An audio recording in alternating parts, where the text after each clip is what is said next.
Harlow Thompson tightened her grip on the clipboard as she surveyed the grand ballroom of the Sinclair Hotel, heart pounding with anticipation. She had volunteered to organize this charity art auction for months, spending every spare moment ensuring every detail was perfect. This event would raise funds for underprivileged art students, a cause close to her heart. "Relax, Harlow," her best friend and co-organizer Mia whispered. "Everything looks amazing. You pulled this off." "I hope so," Harlow exhaled. "If we don't raise enough money, the scholarship program will stop. It's going to be a success," Mia assured her. "And look at the crowd. People are ready to spend." Harlow glanced around. The room overflowed with New York's elite business moguls, celebrities, and socialites dressed in designer gowns and tailored suits. Chandeliers cast a golden glow over the space, and the scent of roses from the extravagant centerpieces filled the air. Then she noticed him. A tall, striking man stood near a marble pillar, watching the room with a confident ease that made him stand out even among the wealthiest in attendance. His sharp jawline, piercing blue eyes, and perfectly tailored black suit made him look like he belonged on the cover of a magazine rather than at a charity auction. And then he looked at her. Harlow's breath hitched as their eyes locked. His lips curled into a small, knowing smile, and for some reason her heart skipped a beat. Who was he? Before she could dwell on it, the auctioneer tapped the microphone. "Ladies and gentlemen, welcome to the annual New York Art for Change auction. Let's begin." Harlow pushed the mysterious man from her mind and focused on the event. The first few pieces sold well, bids climbing higher than expected. Relief flooded her this might actually work. Then came the highlight of the night, a breathtaking oil painting by renowned artist Lillian de Vries, valued at over $200,000. "Shall we start the bidding at 100,000? The auctioneer called. The room buzzed with murmurs, but then 150,000, a deep voice announced. Harlow turned in shock. It was him. The mysterious man. Gasps filled the room. That was an aggressive opening bid, but before the shock could settle, 200,000, another bidder called. The man barely reacted. He simply raised a hand. 300,000. The crowd whispered in awe. Everyone watched as a few brave bidders attempted to challenge him, but each time he outbid them effortlessly, his expression calm, almost amused. 500,000, the auctioneer declared. Going once, going twice. Silence. Sold to the gentleman in the black suit. The room erupted into applause, but Harlow was frozen in place. $500,000 for one painting. Who was this man? As the auction concluded, she made her way toward him, determined to thank him. "Excuse me," she said, tapping his arm lightly. He turned, and up close, he was even more devastatingly handsome.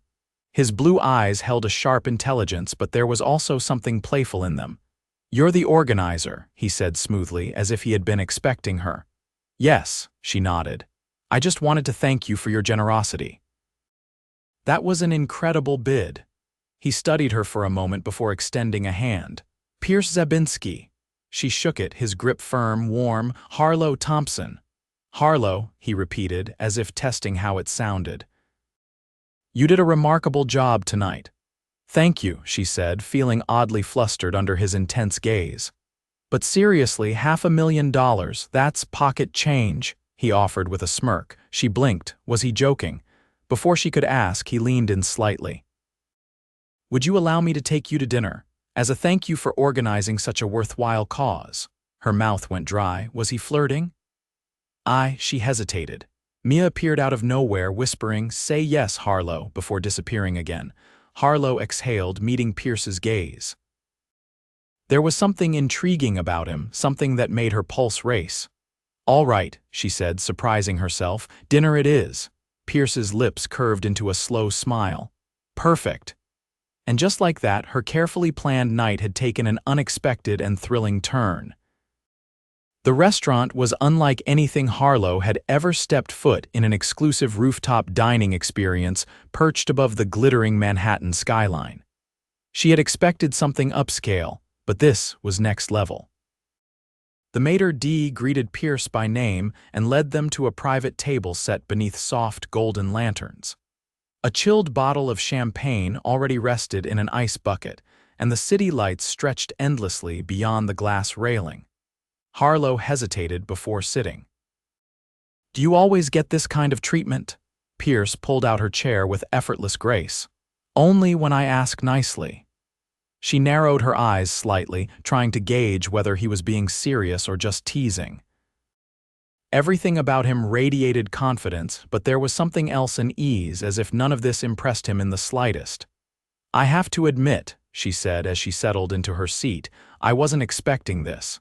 He took the seat across from her. "What were you expecting?" "I don't know."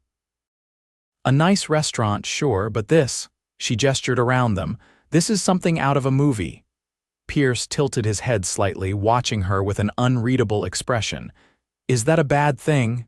"No," she admitted, "just unexpected."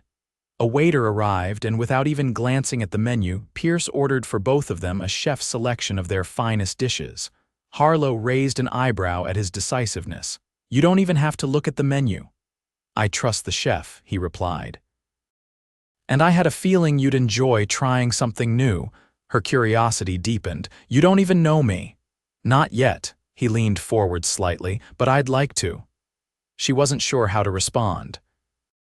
Men like Pierce, commanding, self-assured, and completely at ease in a world of luxury, weren't part of her reality. And yet, there was something undeniably magnetic about him. The waiter poured their champagne, and Harlow took a careful sip, the bubbles dancing over her tongue. "So, Pierce Zabinski," she said, setting down her glass. "You spent $500,000 tonight without blinking. I have to ask, what exactly do you do?" His lips twitched slightly, as if he'd been waiting for the question. "Investments, real estate, a few other ventures." "Vague," she noted. He shrugged. "I prefer to let my work speak for itself." "That's a very billionaire thing to say." He chuckled, the sound low and rich. "And what does a billionaire sound like?" "Like someone who doesn't have to explain their success to anyone." Pierce studied her for a moment, then said, "And what about you, Harlow? You're obviously passionate about the arts. What made you want to run an auction like tonight's?" The shift in focus caught her off guard. Most people barely asked her about her work, and certainly not with this level of genuine interest. "My mom was an artist," she said after a pause. "She struggled to make ends meet, but she always told me that art had the power to change lives. When she passed, I wanted to do something that honored her. This scholarship program is my way of making sure other artists don't have to give up on their dreams just because they can't afford the right opportunities." Pierce's expression softened. "That's an incredible reason," she exhaled, surprised by how easy it was to open up to him. "It's a work in progress, but tonight was a huge step forward. And you pulled it off flawlessly." Harlow laughed lightly. "You didn't see me panicking behind the scenes." "I saw a woman completely in control," he countered, determined. "Focused." His words sent an unexpected warmth through her. She wasn't used to being seen like that. The food arrived then, a stunning array of dishes plated like works of art. As they ate, conversation flowed effortlessly. Pierce had a sharp wit, but he also really listened to everything she said. He asked about her favorite artists, her own attempts at painting, and even her worst job experience. At some point, she realized the restaurant had emptied out except for them. Time had slipped away unnoticed. Pierce leaned back in his chair. "Tell me something, Harlow." She set down her fork. "What?" "Do you always assume the worst about men like me?" The question caught her off guard. "I don't assume the worst." His gaze held hers. "But you do assume something." She hesitated.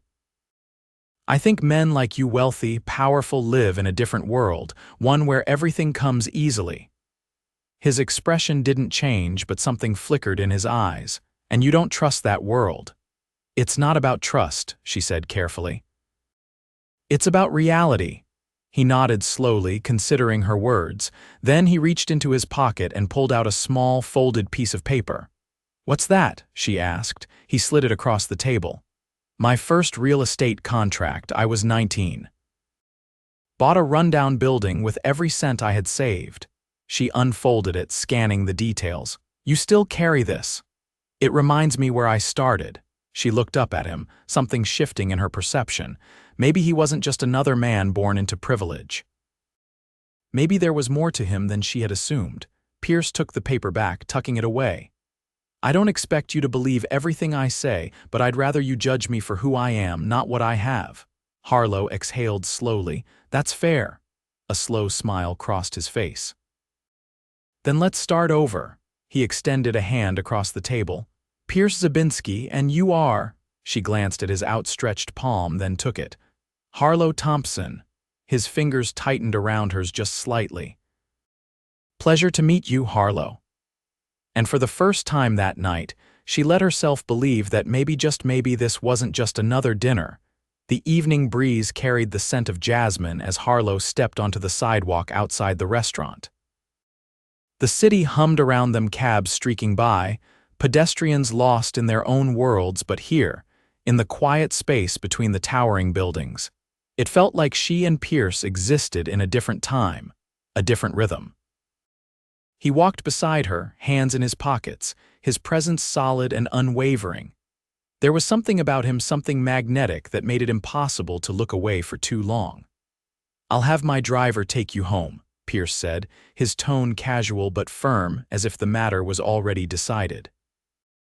Harlow shook her head. I can take the subway. Amusement flickered in his expression. You just spent hours at a charity auction, had dinner at one of the most exclusive restaurants in the city, and you're going to end the night by cramming into a subway car. It's called balance, she teased, his mouth curved slightly, or stubbornness. She folded her arms. Are you always this persistent? Only when I think someone deserves better than a crowded train at midnight. Before she could argue further, a sleek black car rolled up to the curb. The driver stepped out, nodding in acknowledgement. Pierce opened the back door, waiting. Harlow hesitated. She wasn't used to this, to men who didn't just offer but insisted on making things easier for her. But something about the way he looked at her, steady and unyielding, made it hard to refuse. With a small sigh, she slid inside. Pierce followed, the door clicking shut behind him. The interior smelled of leather and something distinctly him, clean, sharp, expensive. The city blurred past as they drove in silence for a moment. Then Pierce spoke. Tell me something, Harlow. What's the biggest risk you've ever taken? She turned to him. What kind of risk? Any kind, she considered the question. I guess starting the scholarship program. I had no idea if it would work, no connections, no guarantees, but you did it anyway. I had to. His gaze lingered on her as if seeing something deeper. That's what separates people who change things from people who just talk about it. She exhaled, looking out the window. What about you? What's the biggest risk you've taken? A pause. Then, trusting people. She glanced back at him. That's vague. It's the truth. There was something unreadable in his expression now, a flicker of something guarded, restrained. Before she could press further, the car slowed, pulling up in front of her building. Harlow reached for the door handle. Thank you for the ride. Pierce didn't move. I'd like to see you again. Her fingers stilled. She turned to face him fully. You don't seem like the type who asks for things. I don't, he admitted, but I'll make an exception for you. Something tightened in her chest. This wasn't a casual invitation. There was something deliberate, something certain in his words. She wanted to say no to keep her world simple, predictable. But the way he looked at her, like she was something worth chasing, made her hesitate. Finally, she nodded. All right. His lips parted slightly, as if he hadn't expected her to agree so easily. Then he nodded once. I'll call you. She stepped out of the car, the cool night air wrapping around her. As she walked up the steps to her building, she felt his gaze on her, lingering until the door closed behind her. Inside, she leaned against the door, heart hammering. Pierce Zabinski was a risk, and for the first time in a long time, she wasn't sure if she wanted to play it safe. Harlow stepped onto the rooftop terrace, her breath catching at the sight before her. The space had been transformed into a private sanctuary, twinkling lights strung across the open air. a table set for two beneath a canopy of sheer white fabric, and a view of the city stretching endlessly beyond. A soft breeze carried the scent of jasmine, the same fragrance that had lingered on the night of their first dinner. Pierce stood a few steps away, watching her reaction with quiet intensity. He was dressed in a crisp white shirt, the sleeves rolled up just enough to reveal the strength in his forearms. There was something in his expression and anticipation, as if her approval meant more to him than he was willing to admit. She turned to him, unable to hide her astonishment. "You did all this?" His lips curved slightly. "I wanted tonight to be special." She stepped forward, her fingers grazing the edge of the table. Everything was perfect, the candlelight casting a golden glow, the delicate arrangement of roses in the center, the way the world seemed to fade away beyond this rooftop. "You didn't have to go through all this trouble," she said softly. "I wanted to," he countered. "Because you deserve it." Her chest tightened at the sincerity in his voice. Pierce had a way of making her feel like the most important person in the room, like everything he did was intentional, deliberate. No one had ever looked at her the way he did, as though she was worth every effort. He pulled out a chair for her, and as she sat, he took the seat across from her. The air between them was thick with something unspoken, something that had been building since the night of the auction. As dinner was served, conversation flowed effortlessly. He asked about her next steps for the scholarship program, genuinely invested in her plans. She, in turn, pushed past his guarded exterior, urging him to talk about his own dreams, the things he still wanted beyond wealth and success. At one point, she set her fork down, tilting her head slightly. "You're different than I expected." He met her gaze, curiosity flickering in his eyes. "How so?"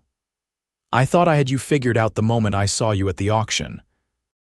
Confident, untouchable, the kind of man who moves through life without ever looking back. His expression shifted, something unreadable passing through his features. "And now," she exhaled, her fingers tracing the rim of her glass. "Now I see someone who carries more than he lets on. Someone who doesn't trust easily, but when he does, it means everything." For the first time that night, he looked away, as if processing her words. Then, after a long pause, he leaned forward, his voice quieter now. "I wasn't always this man, Harlow." She didn't speak, giving him space to continue. "I built everything from the ground up, and when you do that, when you claw your way to the top, you see people differently. You learn that trust is a currency, and most people only want you for what you can give them." Her heart ached at the honesty in his words. That must be exhausting.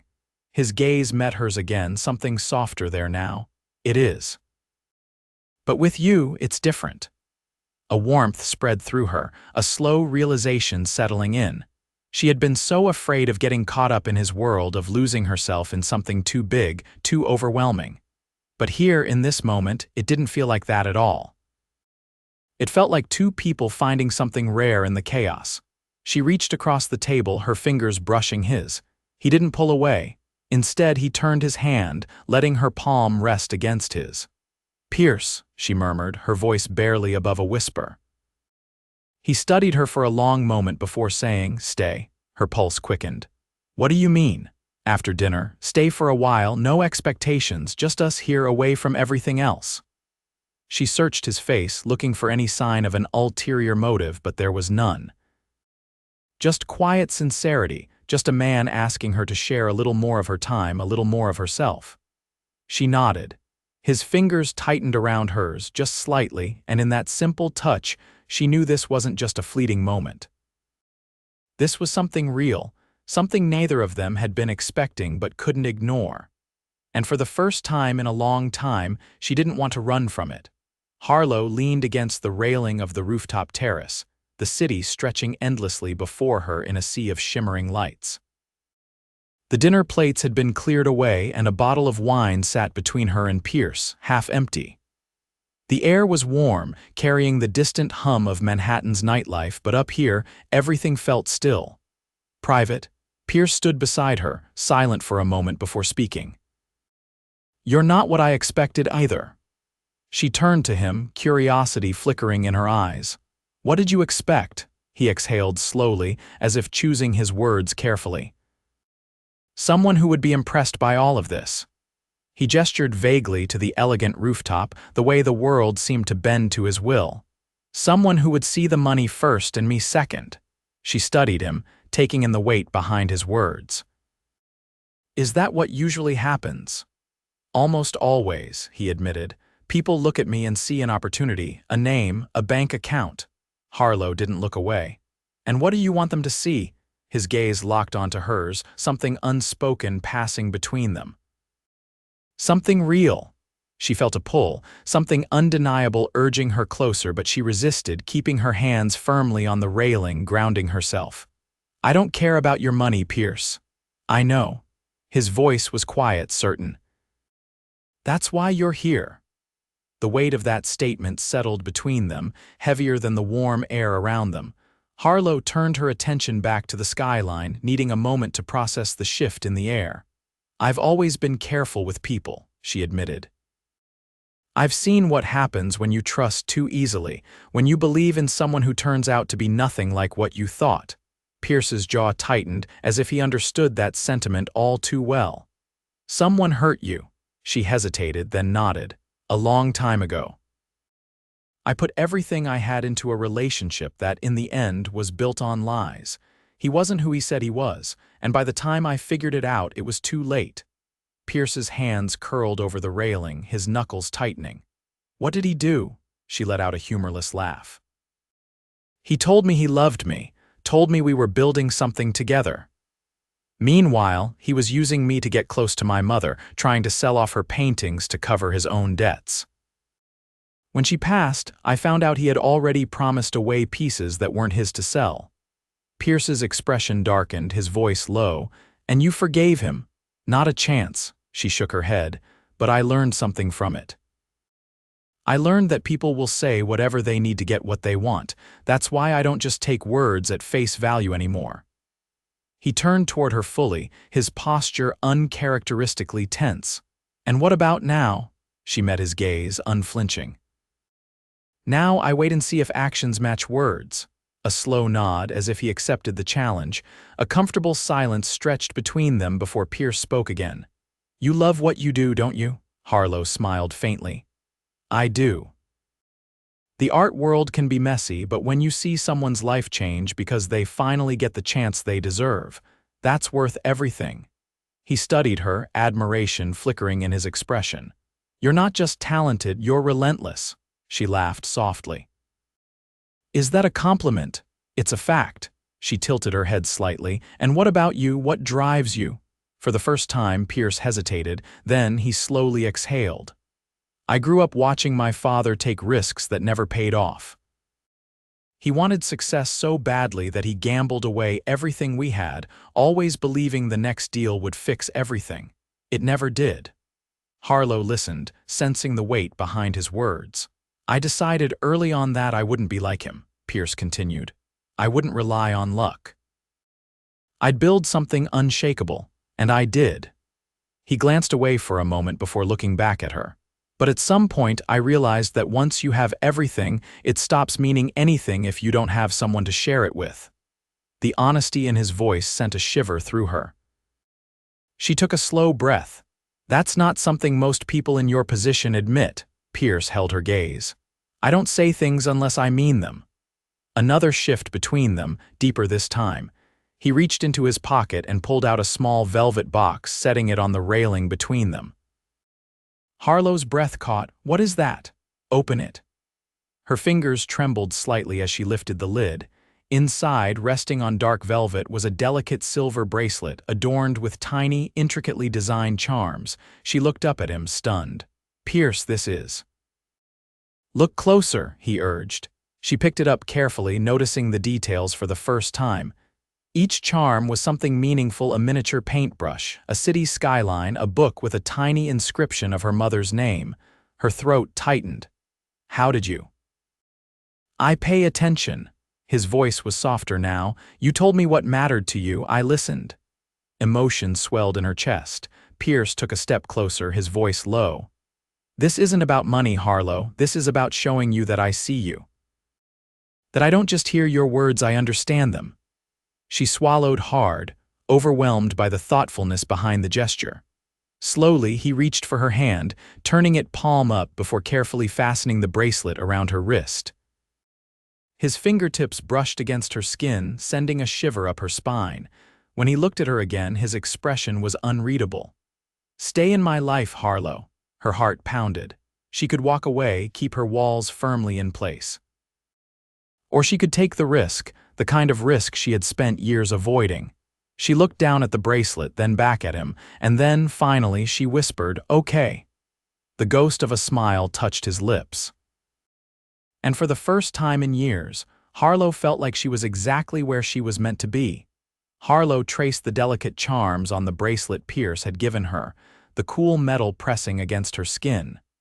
It was such a simple gesture, yet it held a depth she wasn't sure she was ready to face. But she wanted to. That was the terrifying part, wanting this, wanting him. Pierce watched her with unwavering intensity, as though he was waiting for her to process everything. The city below continued its endless hum, but up here, it was as if time had slowed, leaving only the two of them wrapped in the quiet intimacy of the rooftop terrace. He reached for her hand, his fingers skimming over hers before holding them firmly. "Come with me." A hesitation flickered in her chest. "Where?" "There's something I want to show you." Pierce led her back down through the building, his grip steady but not forceful. His presence was warm, grounding, and for once she didn't fight the pull. The private elevator descended smoothly, and when the doors slid open, they stepped into a sleek, modern penthouse.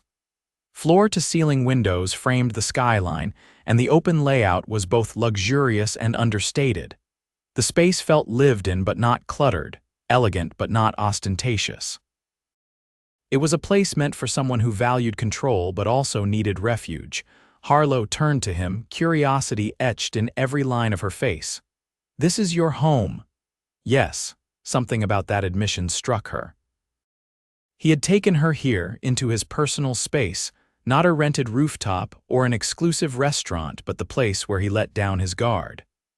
He walked to a glass case along the far wall, unlocking it with a key from his pocket. Inside rested a collection of items, small, seemingly unremarkable things that, upon closer inspection, told a story. A framed black and white photograph of an old building, a worn notebook with pages sticking out, and a single paintbrush, dried paint still crusted at the tip. Harlow stepped closer. "What is all this?" Pierce lifted the notebook, flipping through pages filled with scribbled notes and sketches. "This is where I started. Every deal I made, every risk I took, it's all here. My first building, my first failure, my first success. I keep them to remind myself where I came from." Her eyes landed on the paintbrush. "And this," his expression softened. "That belonged to my mother. She used to paint, but she never had the chance to do it the way she wanted. She gave up her dreams so I could chase mine." Emotion thickened in her throat. "She must have been proud of you." "I hope so." He set the notebook down carefully, then turned to face her fully. "You've spent so much time proving yourself, Harlow. Proving you can do it on your own, that you don't need anyone to rescue you. I understand that, but I want you to know that being with me doesn't mean losing yourself." She swallowed hard, his words cutting straight through the walls she had built. "I don't want to be saved," she admitted. "I just don't want to be someone's afterthought." Pierce stepped closer, his voice steady. "You're not. You never will be." The weight of his words settled between them, heavy with meaning. For the first time in a long time, she felt seen completely, without expectation or demand. And then he reached for her, cupping her face with both hands. "I love you, Harlow." Her breath caught. He said it so simply, as if it had always been there, waiting to be acknowledged. She had braced herself for something grand, something extravagant, but instead he gave her honesty pure and unguarded. Tears burned at the edges of her vision, but she didn't look away. "Say it again." His thumb brushed against her cheek. "I love you." A shaky exhale escaped her lips. "I love you too." The moment the words left her mouth, Pierce closed the distance, his lips capturing hers in a kiss that was deep, consuming, and utterly certain. She melted into him, her hands gripping his shirt as if anchoring herself to the reality of what was happening. When they finally broke apart, he rested his forehead against hers, his voice barely above a whisper. "Stay with me." Harlow nodded, a slow, deliberate movement. Always. Months passed, each day pulling them deeper into something unshakable. They built a life together, balancing their worlds in a way that never felt forced, never felt like a compromise. And then, one evening, Pierce took her back to the rooftop where it all began. The city glowed beneath them, and the same delicate lanterns swayed in the breeze. Pierce stood before her, his hands steady as he reached into his pocket and pulled out a small velvet box, the kind that held promises. Harlow's breath hitched as he slowly lowered himself onto one knee. "I never believed in fate," he admitted. "I thought everything in life was about strategy, about control. But then I met you, and suddenly none of my rules made sense anymore." He took a deep breath, his eyes never leaving hers. "You changed everything, Harlow. You made me want more than success, more than power. You made me want forever." Tears welled in her eyes as he opened the box, revealing a stunning ring, elegant, timeless, perfect. "I don't want a life without you in it," he continued. "Marry me." Harlow let out a breathless laugh, a mix of joy and disbelief.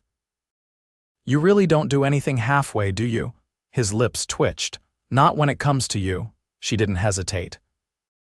"Yes."